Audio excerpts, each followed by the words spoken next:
Hi, I'm James with JNC Home Repair. Today we're going to talk about installing caulk on windows.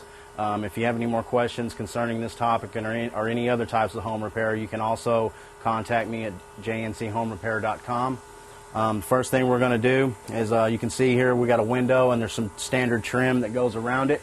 What you need to do is you need to kind of prep this area and get ready for your caulking. First thing I'm going to do is I'm going to go ahead and clean this up. Go ahead and get some of this debris out of here, these cobwebs. Get some of this stuff cleaned up. Once you do that, you're going to need a 5-in-1. This is a good handy tool. You can do scraping with it. You can use this little corner edge to actually get the caulk out of the seams. You can do it's basically 5 tools in one. Okay, so what you want to do is you want to get in here and you want to get any of this old caulk that's out of this crack. You want to get all this old stuff out of there, so when you put your new bead of caulk in there, it's going to actually seal and it's going to adhere a lot better. Once you get all that stuff cleaned out, and you're ready to caulk. Okay. This is the basic caulk gun you can get at your hardware store. What we got in here today is acrylic latex caulk. This is going to be good for either interior or exterior.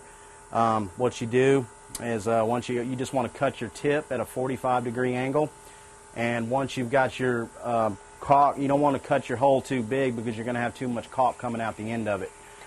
So you just cut you a little bitty hole, and then once you've got your caulk gun and your caulk ready to go, all you do is put your tip right there on the crack, and you just start squeezing the trigger, and you just run a real tight bead right along there.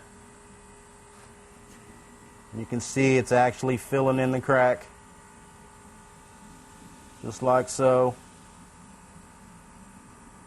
And once you've got it all filled just like that, you go ahead and push that trigger on your caulk gun, because if you don't push that trigger, caulk is just going to steadily start streaming up out of your tube, and it's just going to make a big old mess, and that's just going to be something else for you to clean up later.